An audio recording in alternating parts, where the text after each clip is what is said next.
Hello everyone, welcome to Topper Learners. मैं हूं अमय अख्तर और आप देख रहे हैं टॉपर लर्नर्स। आज के क्लास में गाइस हम लोग केमिकल रिएक्शन एंड इक्वेशन का रैपिड रिवीजन करने वाले हैं, जो कि आपको टर्म फर्स्ट में आना है। केमिस्ट्री में 3 चैप्टर टर्म फर्स्ट में आना है, जिसमें एक केमिकल रिएक्शन और इक्वेशन है, दूसरा एसिड बेस सॉल्ट है और मेटल नॉन मेटल है।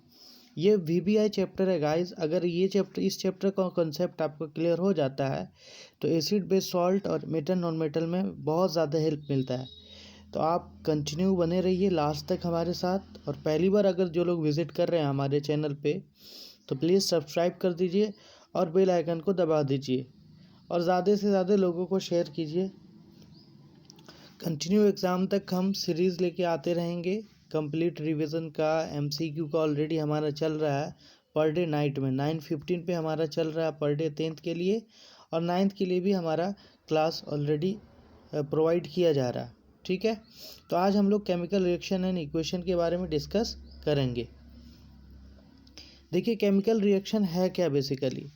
केमिकल रिएक्शन सिंपली हम केमिकल रिएक्शन को केमिकल चेंज भी बोल सकते हैं। जितना केमिकल चेंज हो रहा है नेचर में वो सारा केमिकल रिएक्शन है, और उसको अगर सिंबॉलिक फॉर्म में रिप्रेजेंट कर रहे हैं तो वो क्या है, केमिकल रिएक्शन है।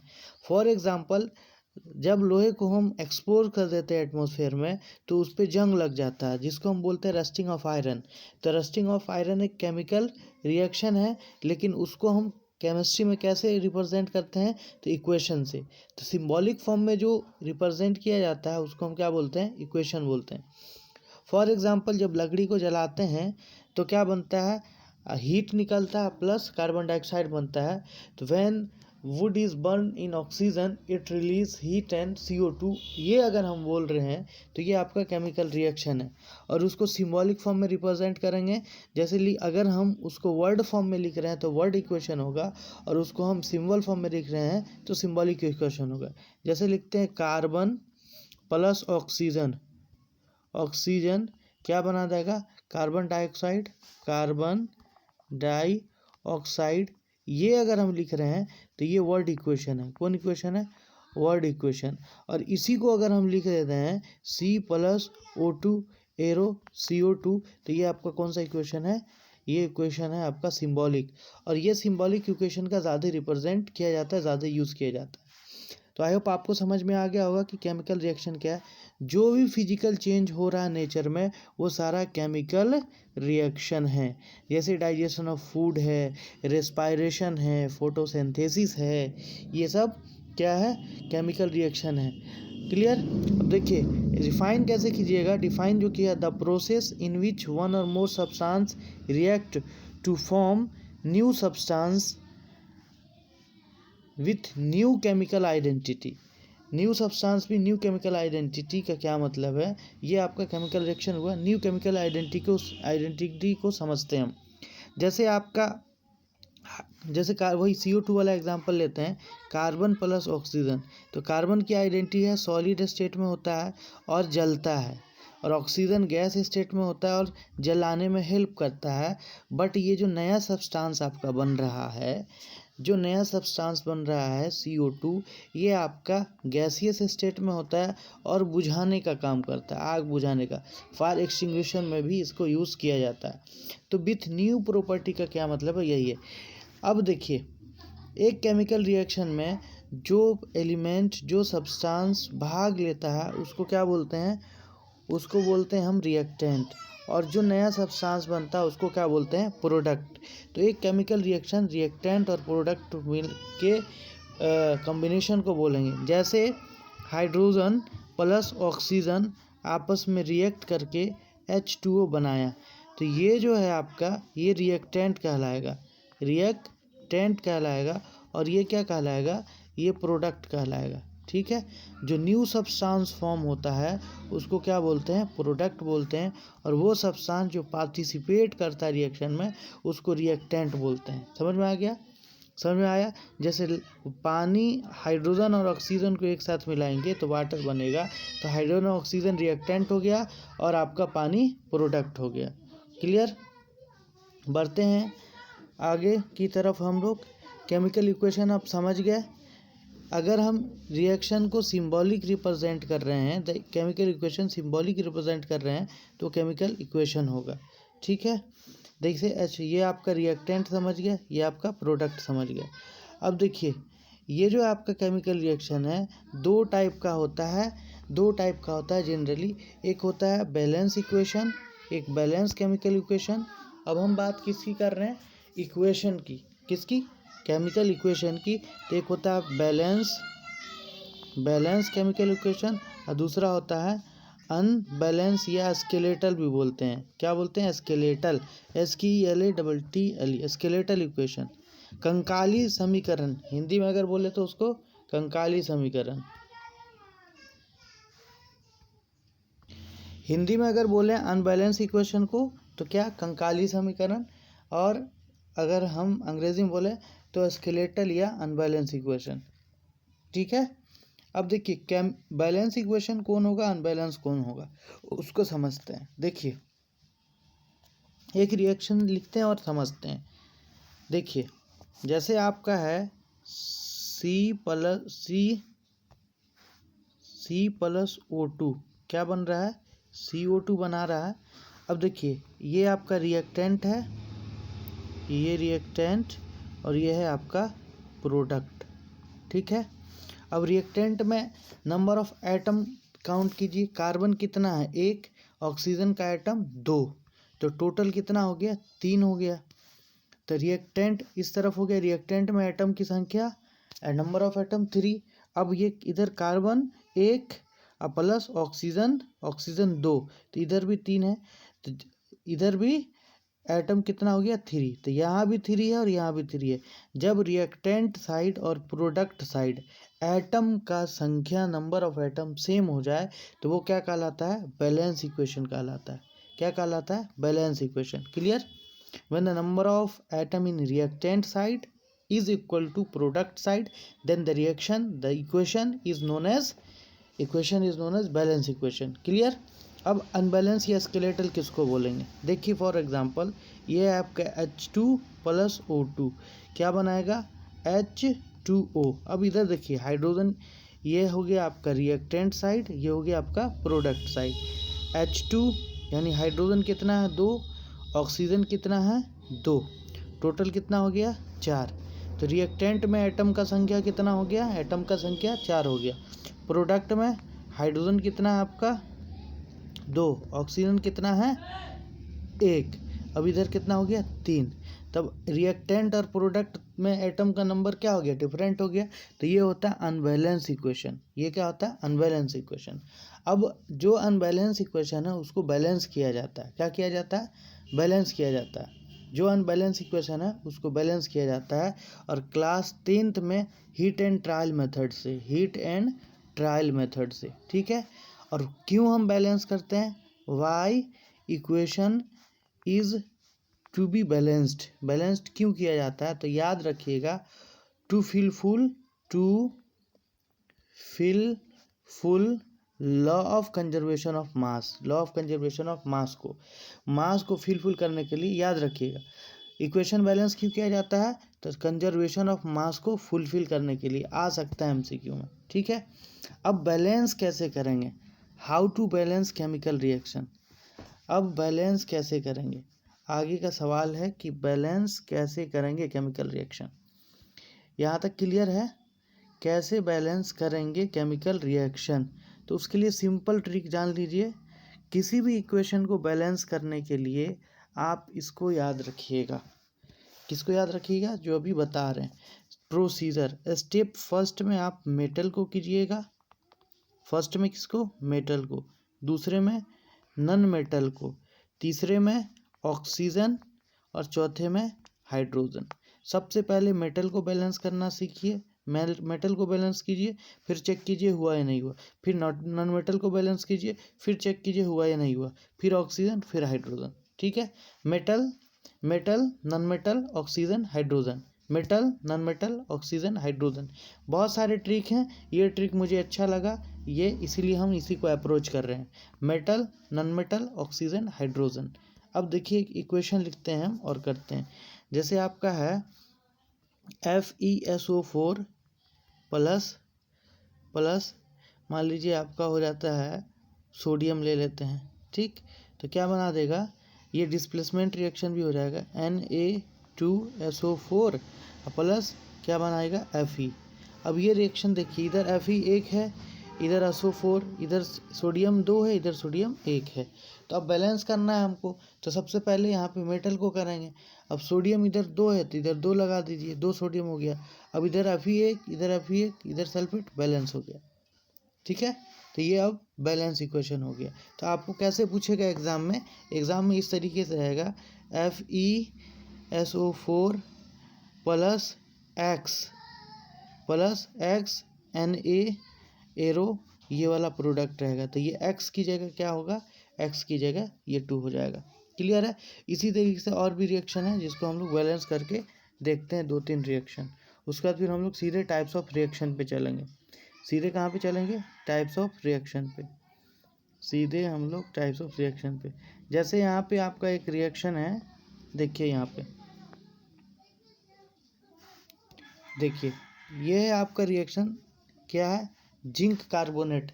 अब देखिए इसको बैलेंस कैसे करेंगे, इधर जिंक एक, इधर भी जिंक एक, कार्बन, उसके बाद किसको करना है, नॉन मेटल, तो कार्बन भी इधर एक, कार्बन इधर एक, ऑक्सीजन इधर कितना है 3, इधर ऑक्सीजन 2 1 3, ये बैलेंस है, ये बैलेंस है। अब इसको देखते हैं, लेड इधर कितना है 1, इधर भी लेड 1, उसके बाद पोटेशियम इधर 1, पोटेशियम इधर 1, नाइट्रेट इधर कितना है, नाइट्रोजन इधर 1, इधर नाइट्रोजन 1, उसके बाद ऑक्सीजन इधर 3, ऑक्सीजन इधर 3। अब इधर आयोडीन 2 है, तो क्या करेंगे, पहले आयोडीन को बैलेंस किए, 2 आयोडीन बैलेंस किए। तो जब 2 आयोडीन बैलेंस हुआ तो यहाँ पे 2 अगर हम लगा दें तब देखिए बैलेंस हो गया, क्या हो गया, बैलेंस हो गया। देखिए 2 यहाँ लगा तो 2 पोटेशियम हो गया, और 2 यहाँ लगा है, 2 पोटेशियम हो गया। अब 2 पोटेशियम 2 आयोडीन, इधर देखिए NO3 भी 2 है, NO3 कितना है 2, इधर 2 हो गया। इसी तरीके से हम बैलेंस करेंगे। और देखिए CO है प्लस O2 है, ये क्या हो गया, CO2। इधर देख लीजिए ऑक्सीजन कितना हो गया, इधर 2 और 1 3 ऑक्सीजन, इधर 2 ही ऑक्सीजन है। तो क्या करेंगे हम, अब कार्बन तो 1 है, उसके बाद क्या करना है, नॉन मेटल को, अब ऑक्सीजन को बैलेंस करना है। तो अगर हम यहाँ पे 3 लगा दें तो 3 ऑक्सीजन 3 कार्बन, यहाँ 3 लगा दें तो 3 और 2 5 ऑक्सीजन हो जा रहा है, कितना हो जा रहा है, 5 हो जा रहा है, इधर 3 दूना 6। कैसे कीजिएगा बैलेंस, जल्दी बताइए, इसको बैलेंस करके बताइए कैसे कीजिएगा।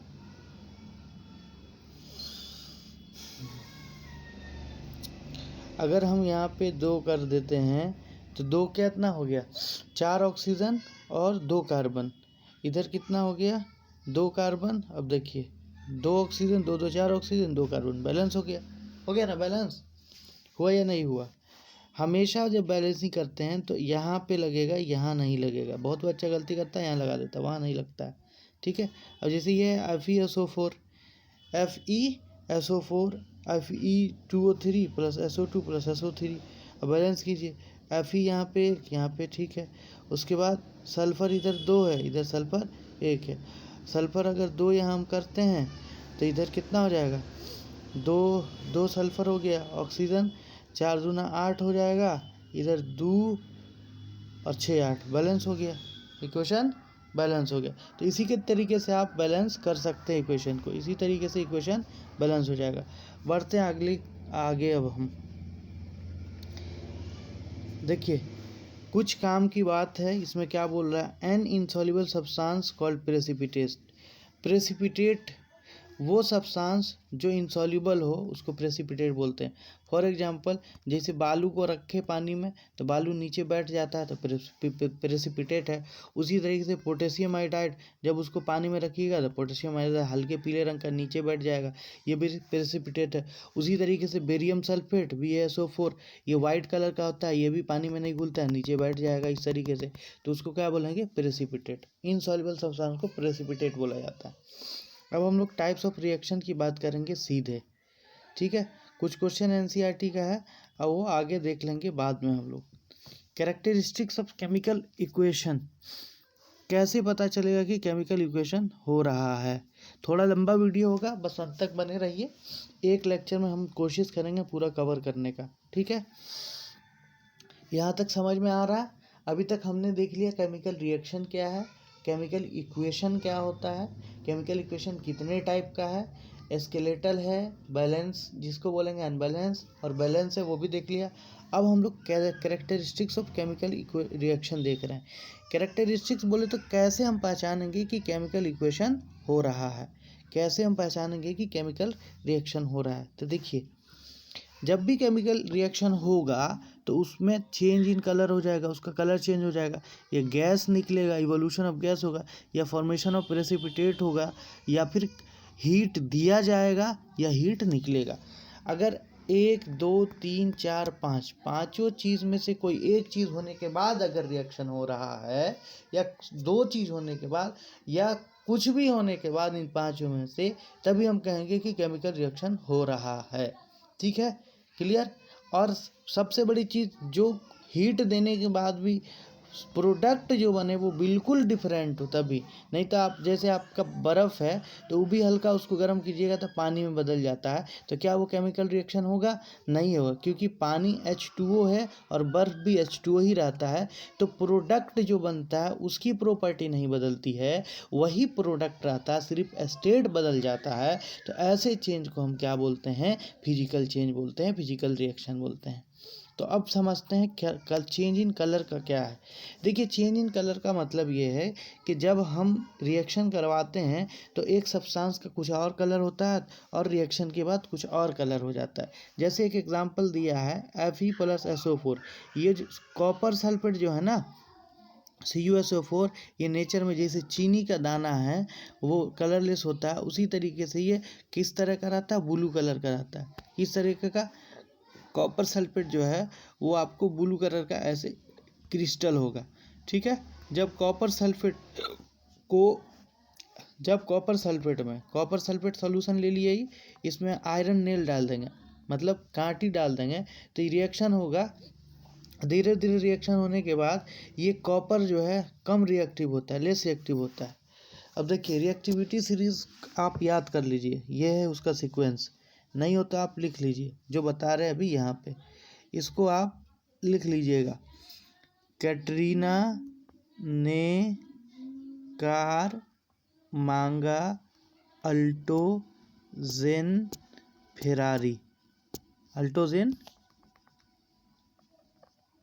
Ferrari, sodium, potassium, calcium, magnesium, aluminium, zinc, iron. अब आगे चलते हैं। यहाँ के बाद ये नीचे है, इसके नीचे यहाँ पे है फिर भी प्लम्बम, फिर भी है क्यों, कॉपर, मिला, Hg, सिल्वर और डी। ये NCERT का रिएक्टिविटी सीरीज है। जैसे जैसे हम नीचे आते हैं वैसे वैसे क्या होता है? रिएक्टिविटी सीरीज घटता है। तो कैटरीना ने कार मांगा अल्टोजेन फेरारी, फिर भी है क्यों, मिला, सिल्वर और डी। ऐसे याद रखिएगा, कैटरीना ने कार मांगा अल्टोजेन फेरारी, फिर भी है क्यों, मिला, सिल्वर और डी। क्लियर। अब देखिए, यहाँ पर जो है, जो हाईली रिएक्टिव होता है वो लेस रिएक्टिव को डिस्प्लेस कर देता है, और ये रिएक्शन डिस्प्लेसमेंट रिएक्शन कहलाता है। आगे हम लोग देखेंगे।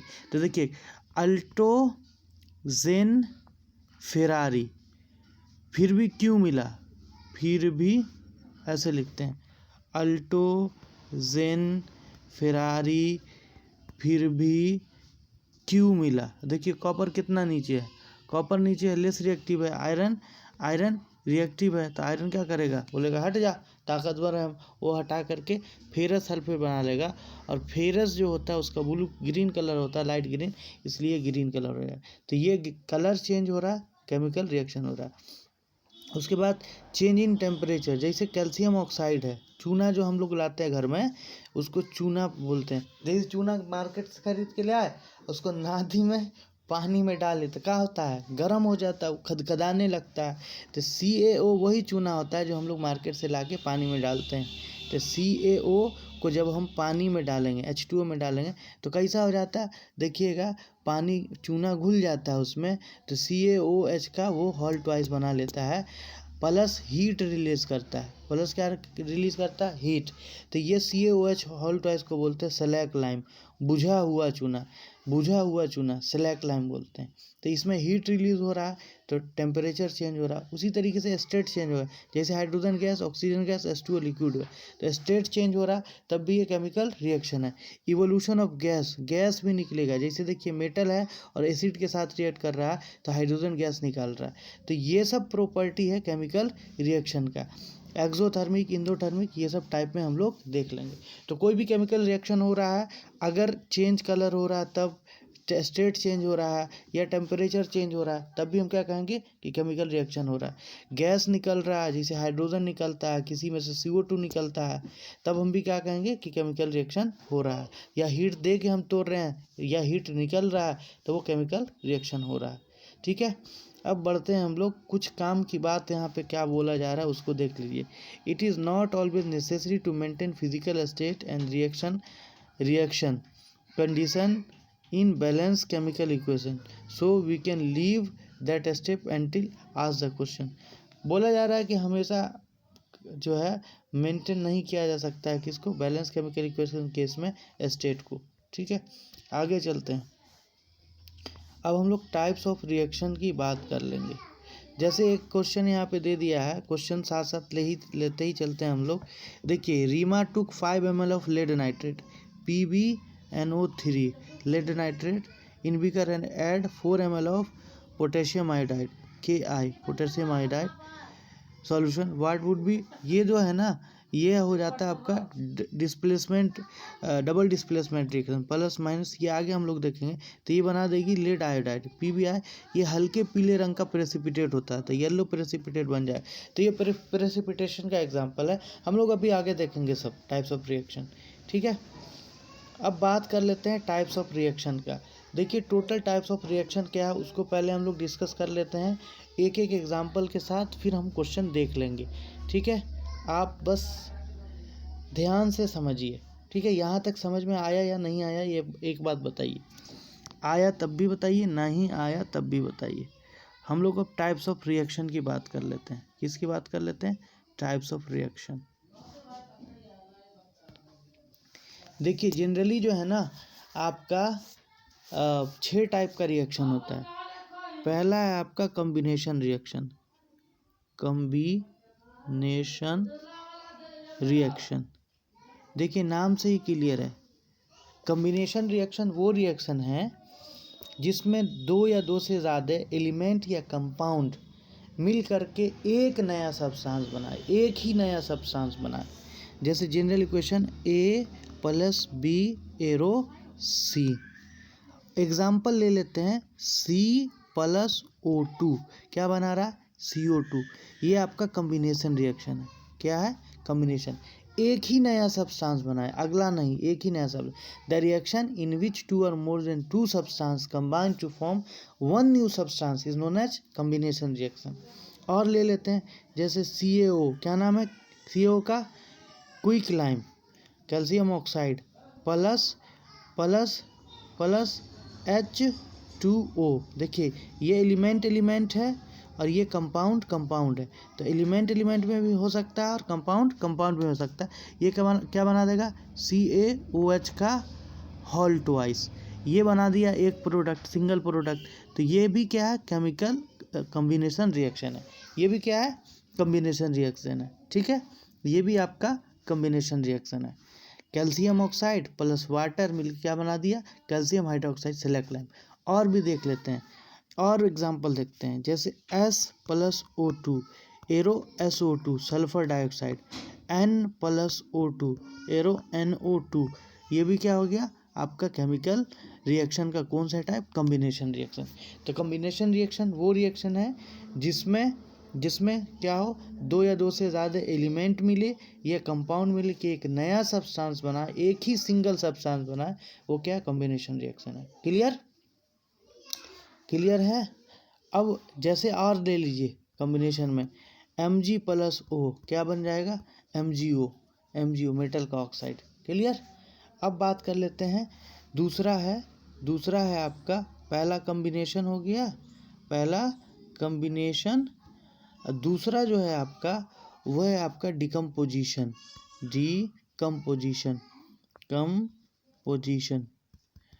डिकम्पोजिशन मतलब टूटना, इसका रिवर्स है। इसमें एक सब्सटेंस टूट करके दो या दो से ज़्यादा सब्सटेंस बनाता है, इसको क्या बोलते हैं? डिकम्पोजिशन। ये आपको अलग अलग तरीके का होता है। तो डिकम्पोजिशन फर्दर कितने टाइप का है? डिकम्पोजिशन कितने टाइप का है? ये है आपका 3 टाइप का। एक है आपका थर्मल, हीट से जो टूटे, ठीक है, थर्मल डिकम्पोजिशन। दूसरा है आपका फोटोलिसिस। कौन सा है? फोटोलिसिस, जो सनलाइट से टूटे। किससे? सनलाइट से। और तीसरा कौन है आपका? तीसरा है आपका इलेक्ट्रोलिसिस। ये किससे टूटे? इलेक्ट्रोलिसिस, जो इलेक्ट्रिसिटी से टूटे। क्लियर? जो इलेक्ट्रिसिटी से टूटे। थर्मल डिकम्पोजिशन, उसके बाद फोटोलिसिस, उसके बाद इलेक्ट्रोलिसिस। तो डिकम्पोजिशन रिएक्शन कितने टाइप का?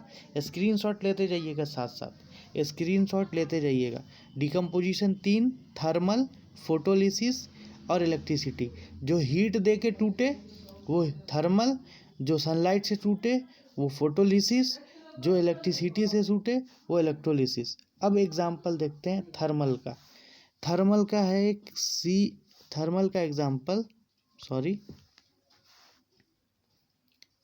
एग्जाम्पल समझते हैं। थर्मल का एग्जाम्पल हो जाएगा, ये है CaCO3। इसको क्या बोलते हैं? संगमरमर। क्या बोलते हैं इसको? लाइम स्टोन भी बोलते हैं। Calcium carbonate, lime stone. इसको जब हम क्या करते हैं? हीट करते हैं तो क्या बना देता है? कैल्शियम ऑक्साइड प्लस CO2 बना देता है। अब देखिए, ये सिंगल रिएक्टेंट है, दो या दो से ज़्यादा प्रोडक्ट बना रहा है, तो ये डिकम्पोजिशन रिएक्शन है। ठीक है, ये डिकम्पोजिशन रिएक्शन है। क्लियर? कैल्शियम कार्बोनेट जब हीट करते हैं तो क्या बना देता है? उसी तरीके से आपका है पोटेशियम क्लोरेट, ClO3, क्या बना देगा? KCl, potassium chloride plus KCl, और क्या बना देगा? बताइए, प्रोडक्ट बनाइए। KCl प्लस ऑक्सीजन रिलीज कर देगा। ठीक है, KCl प्लस ऑक्सीजन रिलीज कर देगा। तो ये भी आपका डिकम्पोजिशन रिएक्शन है। उसी तरीके से एक याद रखिएगा, FeSO4, very very important reaction. ये बना देगा Fe2O3 plus SO2 plus SO3। ये सब रिएक्शन जो है वो हम किसका लिख रहे हैं? NCERT का। याद रखिएगा, जब फेरस सल्फेट को तोड़ा जाता है तो क्या बनाता है? फेरस ऑक्साइड बना देगा, सल्फर डाइऑक्साइड और सल्फर ट्राइऑक्साइड। ये सब थर्मल डिकम्पोजिशन है। अब बात कर लेते हैं फोटोलिसिस। 2 ही एग्जाम्पल है, याद रखिएगा। फोटोलिसिस का 2 एग्जाम्पल, ये हो गया आपका AgCl, एल्युमिनियम सिल्वर क्लोराइड। इसको हम सनलाइट में रखेंगे। किसमें? सनलाइट में। ले लिए चाइना डिश, इसमें सिल्वर क्लोराइड रख दिए, जो हल्का कलरलेस होता है। जैसे ही धूप में रखेंगे तो इसका कलर चेंज हो जाएगा ग्रे कलर का। कौन सा कलर का? ग्रे कलर का। तो Ag और Cl2 बना देगा। ये किस कलर का हो जाएगा? ग्रे कलर का हो जाएगा। किस कलर का? ग्रे कलर का। तो क्वेश्चन आता है कि कौन से क्लोराइड को जब हम सनलाइट में रखते हैं तो कौन से कलर में बनता है? तो सिल्वर क्लोराइड को जब हम धूप में रखते हैं तो क्या बन जाता है? ग्रे कलर में बन जाता है। तो एक ये हो गया सिल्वर क्लोराइड वाला फोटोलिसिस का। और दूसरा आपका कौन सा हो जाएगा? AgBr। क्या बना देगा? AgBr, Ag प्लस, ये हो गया आपका AgBr सिल्वर ब्रोमाइड। ये क्या है? Silver bromide. इसको जब सनलाइट में हम छोड़ेंगे, सनलाइट में, तो क्या बना देगा? Silver plus bromine, Br2। ये वाला जो रिएक्शन है, इसी रिएक्शन का यूज़ किया जाता है ब्लैक एंड वाइट फोटो में। याद रखिएगा, कौन सा रिएक्शन? Silver bromide. कौन सा फोटोलिसिस रिएक्शन? Silver bromide. अब बात कर लेते हैं हाइड्रोलिसिस। अब बात कर लेते हैं इलेक्ट्रोलिसिस। इलेक्ट्रोलिसिस जो इलेक्ट्रिसिटी से हो, तो ये है आपका H2O। इसमें जब इलेक्ट्रिसिटी पास कराते हैं तो ये H2 प्लस O2 में टूट जाता है। उसी तरीके से आपका NaCl जब इलेक्ट्रिसिटी पास कराएंगे ब्राइन सॉल्यूशन में तो क्या बन जाएगा, Na प्लस Cl बन जाएगा। ठीक है, तो इलेक्ट्रिसिटी करते कैसे हैं इसको, तो देखिए सिंपल है। ले लिए एक जार ले लिए, इसमें 2 डाल दिए, ये हो गया प्लस टर्मिनल, ये माइनस टर्मिनल। ठीक है, इसमें आपका पानी है। ठीक है, अब जैसे ही इसको बैटरी से जोड़ेंगे, जैसे ही बैटरी से जोड़ेंगे, ये प्लस टर्मिनल हो गया और ये आपका माइनस टर्मिनल हो गया। इसमें H2O इस टूटेगा H प्लस में और O माइनस में, तो ये जो आपका प्लस की O जो है प्लस की तरफ चला आएगा निगेटिव, और ये माइनस, तो ये हो जाता है एनोड, ये हो गया एनोड और ये हो गया कैथोड। ठीक है, और ये जो हाइड्रोजन निकल रहा है, कैसे पता चलेगा कि कौन हाइड्रोजन है कौन ऑक्सीजन है, तो जब हाइड्रोजन के पास हम मैच स्टिक लाते हैं तो ये पॉप साउंड देता है। कौन सा साउंड, पॉप, टप टप। जैसे टब में नल से खुला हुआ पानी का बूंद गिरता है और आवाज़ आता है, वैसे ही आवाज़ हाइड्रोजन के जलने का आता है। समझ गया, इलेक्ट्रोलिसिस क्या है, फोटोलिसिस क्या है और थर्मल डिकम्पोजिशन क्या है। 3 टाइप का डिकम्पोजिशन हमने 2, ठीक है, कर लिया। जो भी रिएक्शन लिख रहे हैं वो NCERT का है, आप ध्यान से देखिए। ठीक है, अब है आपका 2 रिएक्शन हम लोग देख लिए, कम्बिनेशन एंड डिकम्पोजिशन। ठीक है, अब जो हम देखने वाले हैं वो हम देखने वाले हैं सिंगल डिस्प्लेसमेंट रिएक्शन। कौन सा, सिंगल डिस्प्लेसमेंट, या फिर आप इसको सिंपल डिस्प्लेसमेंट रिएक्शन भी बोल सकते हैं। डिस्प्लेसमेंट रिएक्शन, देखिए ये वो रिएक्शन है जो highly reactive metal less reactive को क्या करता है, डिस्प्लेस कर देता है। हाईली रिएक्टिव, उसी में याद रखना पड़ेगा कैटरीना, ने, कार, मांगा, अल्टो, जिन, बस इतने लेते हैं। उसके बाद और ले लेते हैं इधर फेरारी, फिर भी है, क्यों मिला, सिल्वर ऑडी, नहीं, AgAu। ठीक, अब सिंगल डिस्प्लेसमेंट में highly reactive metal salt, less reactive metal salt में से हाईली रिएक्टिव मेटल हटा देगा। जैसे आपका एक एग्जांपल है CuSO4, जो ऊपर भी देखे थे हम लोग। तो Cu कहाँ है, देखिए Cu यहाँ है, प्लस अगर हम Fe के साथ इसको रिएक्ट करवाते हैं तो क्या बना देगा, ये Fe जो है इसको डिस्प्लेस कर देगा और बना लेगा FeSO4। क्या बना लेगा, FeSO4 प्लस Cu अलग हो जाएगा। तो सिंगल को डिस्प्लेस किया, इसलिए ये सिंगल डिस्प्लेसमेंट है। और भी इसका एग्जांपल हम ले सकते हैं, जैसे देखिए आप ले लीजिए, कोई भी साल्ट ले लीजिए। हम ले लेते हैं यहाँ पे, अगर यहीं पे आपको Fe की जगह हम दूसरा ले लेते हैं, जैसे कॉपर सल्फेट है और यहाँ पे हम Hg ले लेते हैं। क्या लेते हैं, Hg, तो रिएक्शन नहीं होता, क्योंकि देखिए कॉपर ऊपर है, Hg नीचे, लेस रिएक्टिव है तो रिएक्शन नहीं होता। अब इसी तरीके से हम ले लेते हैं कैल्शियम सल्फेट, CaSO4 प्लस, अगर Mg लेंगे, एल्युमिनियम लेंगे, उसके नीचे वाला कोई लेंगे तो रिएक्शन नहीं होगा। तो क्या करेगा, इसको सोडियम डिस्प्लेस करेगा, क्या बना देगा, Na2SO4 plus Ca।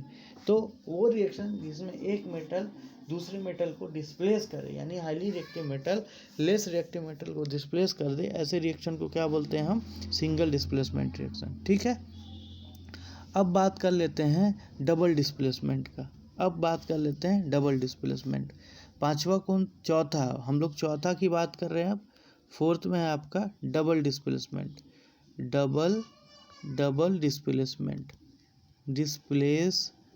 Reaction. Double displacement reaction भी 2 टाइप का होता है, एक होता है प्रेसिपिटेशन और दूसरा होता है आपका न्यूट्रलाइजेशन। अब देखिए प्रेसिपिटेशन रिएक्शन वो रिएक्शन होगा जो प्रेसिपिटेट बनाएगा। और ऊपर देखें हम लोग, वाटर में जो घुलता नहीं है उसको प्रेसिपिटेट बोलते हैं, जो नीचे बैठ जाता है। और न्यूट्रलाइजेशन हमेशा याद रखिएगा एसिड और बेस के बीच होगा। अब डबल डिस्प्लेसमेंट रिएक्शन क्यों बोलेंगे, तो आप एग्जाम्पल से समझ लीजिए। एक है आपका, हम ले लेते हैं लेड नाइट्रेट PbNO3 प्लस वही पोटेशियम आयोडाइड ले लिए, ठीक है। अब देखिए यहाँ पे प्लस इसका चार्ज होता है माइनस, इस पे प्लस इस पे चार्ज होता है माइनस, ठीक है, पोटेशियम आयोडाइड और लेड नाइट्रेट। अब यहाँ पे देखिए PbNO3 का होल ट्वाइस हो जाएगा क्योंकि लेड का 2 होता है, ठीक। अब यहाँ पे exchange of mutual exchange of ion होता है। Double displacement reaction is a reaction where mutual exchange of ion take place. क्या? Mutual exchange of ion take place, mutual exchange of ion.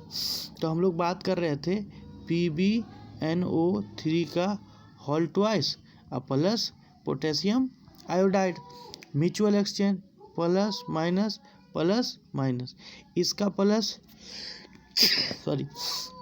इसका प्लस इसके माइनस के साथ, इसका plus इसके minus के साथ। तो बताइए क्या बना देगा, ये बना देगा PbI2 प्लस KNO3 अब ये जो लेड, ये जो बना PbI2, ये वाइट येलो PPT होता है, येलो PPT। ये पानी में नहीं घुलता है, पानी में नीचे बैठ जाता है, इसलिए इसको क्या बोलेंगे, प्रेसिपिटेशन रिएक्शन बोलेंगे। तो वो रिएक्शन जिसमें प्रेसिपिटेट बनता हो म्यूचुअल एक्सचेंज ऑफ आयन के साथ, उसको हम डबल डिस्प्लेसमेंट रिएक्शन बोलेंगे, ठीक है। अब एक और एग्जांपल लेते हैं न्यूट्रलाइजेशन का। किसका? न्यूट्रलाइजेशन का। अब देखिए आपके पास न्यूट्रलाइजेशन, एसिड जनरल इक्वेशन याद रखिएगा, प्लस बेस बना देगा आपका salt plus water, salt plus water. अब एक भी एसिड ले लेते हैं हम, एसिड ले लेते हैं H2SO4 king of acid plus NaOH plus NaOH। अब ये जो है आपका H2SO4, ये आप इसमें भी म्यूचुअल एक्सचेंज ऑफ आयन होगा, प्लस माइनस, ये बना देगा Na2SO4 प्लस वाटर। हुआ ना।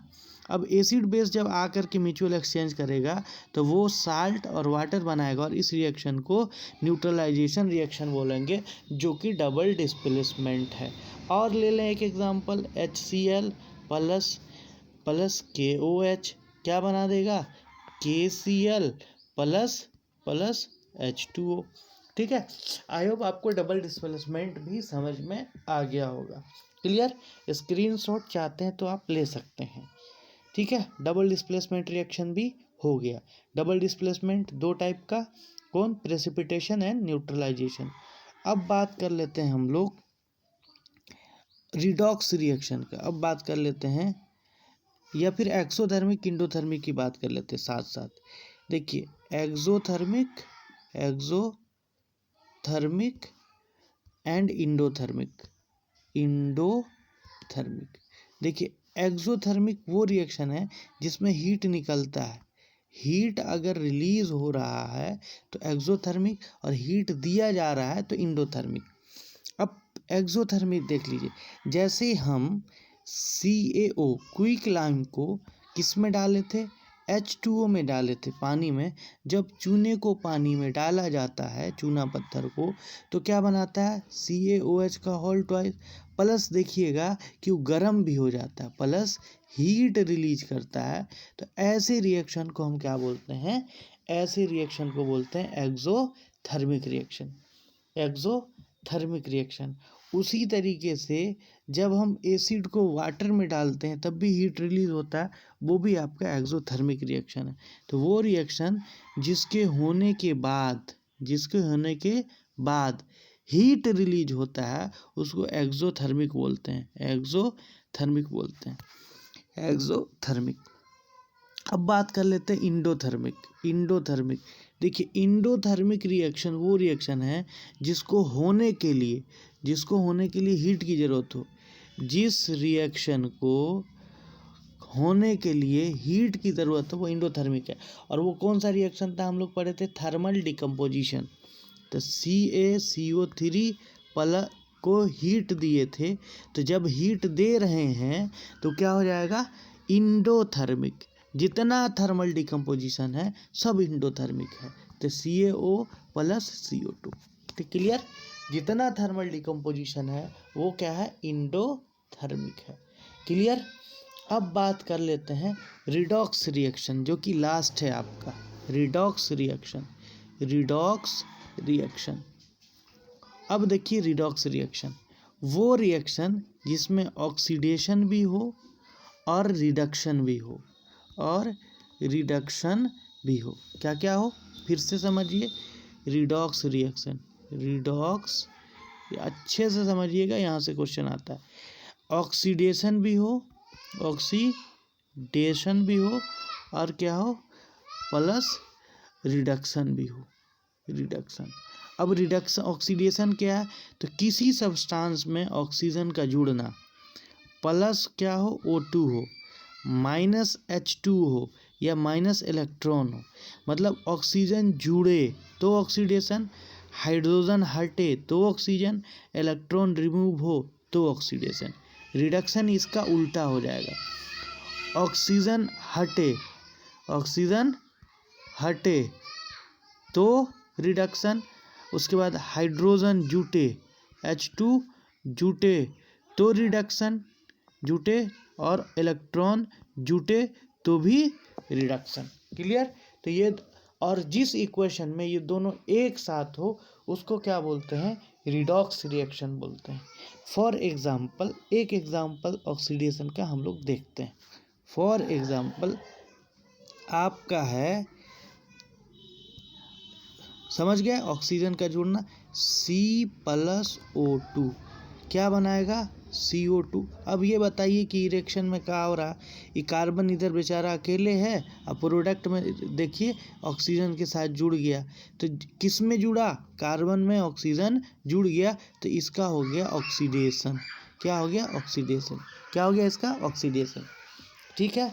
उसी तरीके से और भी रिएक्शन। अब एक बात याद रखिएगा, और ऑक्सीडाइजिंग एजेंट और रिड्यूसिंग एजेंट क्या है, ऑक्सीडाइजिंग एजेंट कैसे पहचानेंगे, और reducing agent, reducing agent last ही टॉपिक चल रहा है हमारा।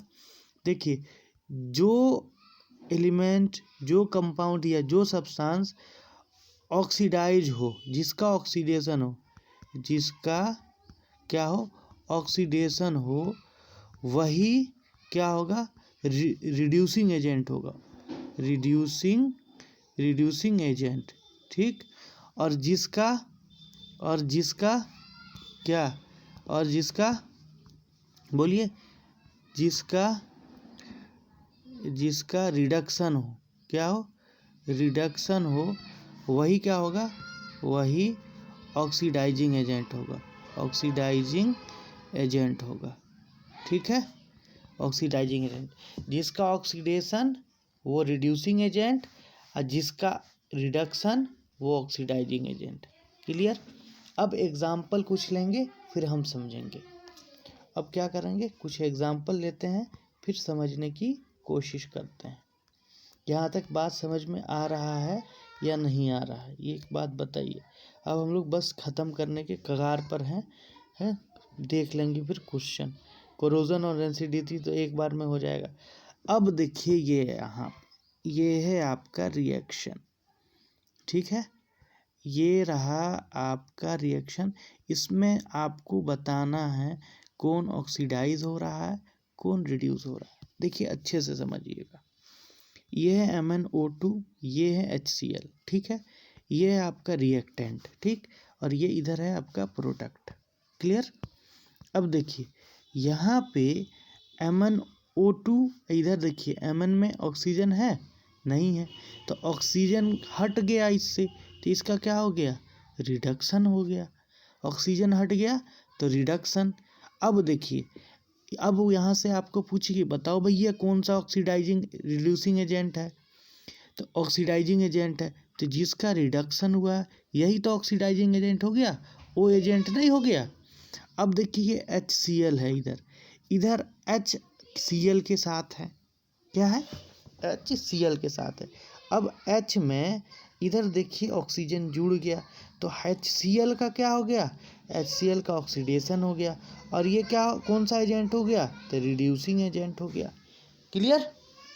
अब देखिए इसमें क्या लिखा है, hair MnO2 is reduced, MnO2 क्या हो गया, रिड्यूस हो गया। क्यों रिड्यूस हुआ, ऑक्सीजन हट के क्या बना दिया, मैग्नीशियम क्लोराइड बना दिया। ठीक, उसके बाद HCl is oxidise to remove chlorine, remove of, ये यहाँ से HCl जो है, HCl ऑक्सीडाइज हो गया Cl2 में, HCl भी ऑक्सीडाइज हो गया, यानी HCl ऑक्सीडाइज हो गया Cl2 में, और HCl ऑक्सीडाइज हो गया, MnO2 is oxidising agent, HCl is reducing agent.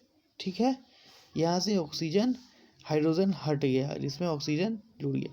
तो ठीक है, ऑक्सीजन का हटना रिडक्शन, और हाइड्रोजन का हटना ऑक्सीडेशन।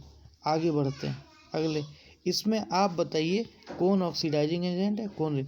देखिए ZnO है, अब यहाँ पर Zn है, तो ZnO का क्या, ऑक्सीजन हट गया तो रिडक्शन हुआ, और कार्बन है तो कार्बन में ऑक्सीजन रुक गया तो ऑक्सीडेशन। अब ये जो रिडक्शन हो रहा है यही तो ऑक्सीडाइजिंग एजेंट है, और इसका ऑक्सीडेशन हो रहा है यही तो रिड्यूसिंग एजेंट है। क्लियर। तो देखिए ZnO is oxidising agent and carbon is reducing agent. ठीक है, क्लियर। तो ऑक्सीडेशन रिडक्शन आपको समझ में आ गया होगा, और लगभग आपका चैप्टर हो गया समाप्त। एक टॉपिक और रह रहा है, रस्टिंग। देखिए क्या है, कोरोजन, जंग लगा हुआ लोहा। ठीक है, कोरोजन, देखिए कोरोजन किसी भी मेटल में अगर oxygen water molecule water constant आ जाता है तो उसको rusting. When metal is attacked by the substance around the moisture air and water, इसको क्या बोलेंगे हम, कोरोजन बोलेंगे। अगर कोरोजन किसके केस में हो रहा है, आयरन के केस में हो रहा है, तो उसको क्या बोला जाता है, रस्टिंग बोला जाता है। ठीक है, इसका इक्वेशन होता है, देखिए Fe प्लस H2O प्लस क्या होता है, Fe plus H2O plus O2 react करके क्या बना देगा, Fe2O3 इंटू XH2O। ये आपका इक्वेशन है किसका, रस्टिंग ऑफ आयरन का। कौन सा प्रोडक्ट, Fe2O3 इंटू XH2O, ये किसका है, रस्टिंग ऑफ आयरन का। ठीक है, समझ गए। लोहे पर वाटर मॉइस्चर और ऑक्सीजन का अटैक हो जाना, एसिडिक एयर वाटर इसी का, इसको हम कोरोडेड बोलते हैं, प्रोसेस को कोरोजन बोला जाता है। रस्टिंग ऑफ मेटल, ये silver bridge, it cause by damage the brightness. ठीक है, ये सब स्पेशली है। अब रेंसिडिटी, अब खाना बनाते हैं ना हम लोग घर में, वो जो खट्टा हो जाता है उसको रेंसिडिटी बोलते हैं। क्या बोलते हैं, रेंसिडिटी। देखिए oxidation of fat and oil in food item result change in taste and smell, we say that food item is rancid and process known as rancidity. इसको दूर करने का जो मेथड है वो है packing of food item like potato, जो chips वगैरह होता है, नाइट्रोजन गैस उसमें डाल दीजिए। ठीक है, उसके बाद avoid the keeping cook food material in direct sunlight, sunlight में डालेंगे तो फर्मेंटेशन ज़्यादा होगा, तो फ्रीज में रखा जाता है। उसके बाद दूध को देखते होंगे पैस्चर, खूब गर्म कर दिया जाता है, ठंडा कर दिया जाता है, उसको पैस्चुराइजेशन बोलते हैं, तो वो भी रेंसिडिटी से बनाता है। रेफ्रिजरेशन ऑफ कुक फूड करना, उसके बाद keeping food material in air tight container, air tight container में भी डालने से वो ख़राब नहीं होगा क्योंकि बैक्टीरिया नहीं जाता है। तो ये था आपका चैप्टर फर्स्ट का कंप्लीट रिवीजन। इसमें कोई डाउट हो तो आप कमेंट सेक्शन में कर सकते हैं। कुछ क्वेश्चन हैं जो लास्ट ईयर लिया गया है उसको हम लोग अब देखते हैं। ठीक है, types of reaction, I hope आपको समझ में आ गया होगा, नहीं तो एक बार और रैपिड रिवीजन देख लीजिए, सिर्फ टाइप लिख देते हैं हम यहाँ पे। पहला क्या था हमारा, पहला कम्बिनेशन, पहला था कम्बिनेशन, दूसरा डिकम्पोजिशन, डिकम्पोजिशन 2 टाइप का, 3 टाइप का, थर्मल, फोटोलिसिस, इलेक्ट्रोलिसिस। तीसरा था सिंगल डिस्प्लेसमेंट, चौथा था डबल डिस्प्लेसमेंट, पांचवा था डबल डिस्प्लेसमेंट 2 टाइप का, प्रेसिपिटेशन एंड न्यूट्रलाइजेशन। उसके बाद आपका जो लास्ट मतलब छठा है, 1 2 3 4 5, छठा हो जाएगा एक्सोथर्मिक, इंडोथर्मिक, उसके बाद फिर था रिडॉक्स रिएक्शन। ठीक है, ये टोटल हमारा था रिएक्शन और सबका एग्जाम्पल हमने आपको दिया। अब कुछ क्वेश्चन देख लेते हैं हम लोग, कुछ क्वेश्चन जो लास्ट ईयर से लिया गया है। देखिए आप यहाँ पे क्वेश्चन देखिए, क्वेश्चन आप वीडियो को बार बार देखिए, आई होप आपको समझ में आ जाएगा। क्लियर? ये है आपका रहा, which of the following correctly represent the balance equation. Balance equation को कौन रिप्रेजेंट कर रहा है करेक्टली? देखिए इधर एक Fe, इधर 3 Fe, अब होगा ही बैलेंस, ये तो पहले ही नहीं हुआ। इधर 3 Fe, इधर 3 Fe, चलिए मान लिए। इधर 8 हाइड्रोजन, इधर 8 हाइड्रोजन, इधर 4, यही हो गया आपका बैलेंस। बी आपका आंसर सही है। ठीक है, देख रहे हैं कैसे हम कर रहे हैं। ये तो पहले हल्ले में ख़त्म, उसके बाद ये मिल गया, चलो यही आंसर हो गया। अब देखिए, in the reaction of iron with copper sulphate. ठीक है, अब देखिए ये है आपका, थोड़ा और इसको जूम कर लें हम। क्या बोल रहा है question? In the reaction of iron with copper sulphate solution, copper sulphate solution के साथ, copper sulphate iron Cu plus FeSO4। ठीक है, बना। कौन सा रिएक्शन है जल्दी बताइए, कौन सा रिएक्शन है?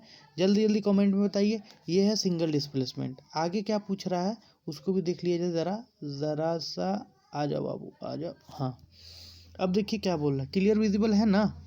अब देखिए क्या बोल रहा है। ठीक है, ये रिएक्शन दे दिया। Which option in given table correctly represent substance oxidised and reduced. अब देखिए, अब यहाँ पे ये आपका सिंगल डिस्प्लेसमेंट भी है, as well as redox reaction भी है। तो एक रिएक्शन कई टाइप का एग्जाम्पल हो सकता है, so keep it in your mind.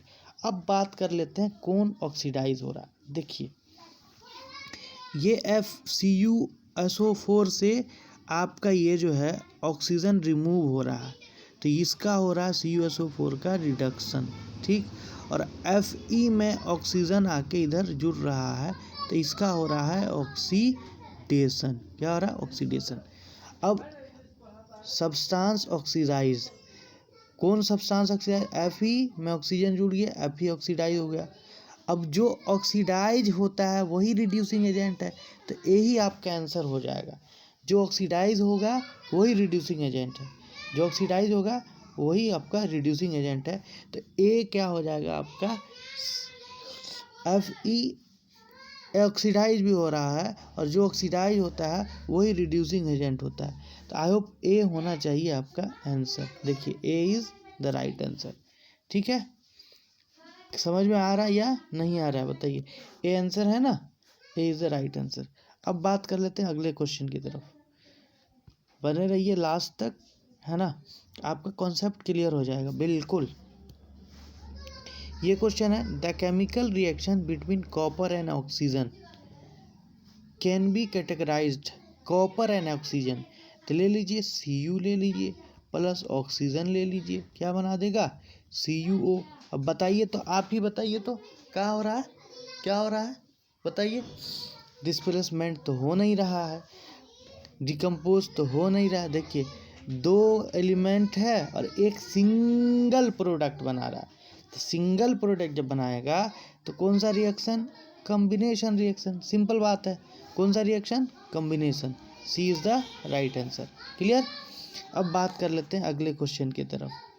अगला क्वेश्चन है, next question, why is it important to balance skeletal chemical equation. देखिए स्केलेटल आ गया ना, इसलिए याद रखिएगा। अनबैलेंस को भी स्केलेटल बोलते हैं। बताइए, हम बताए थे क्यों करते हैं to verify the law of conservation of energy, गलत। To verify law of constant proportion, गलत। To verify law of conservation of momentum, गलत। To verify law of conservation of mass, to verify law of conservation of mass. देखिए एक भी question आपको जो हम लोग डिस्कस किए हैं उससे बाहर नहीं आएगा, आप अगर अच्छे से समझ गए हैं तो। ठीक है,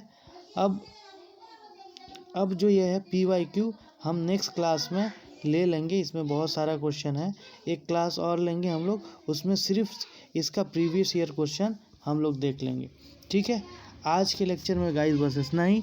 अगर अच्छा लगा हो तो ज़्यादा से ज़्यादा लोगों को शेयर कीजिए और सब्सक्राइब कीजिए और हमारे साथ एग्ज़ाम तक बने रहिए। और I hope I will try to do my best, and आप भी बेस्ट करें और अच्छे से तैयारी हो सके आपका। ठीक है, थैंक यू, मिलते हैं अगले लेक्चर में, बाय बाय।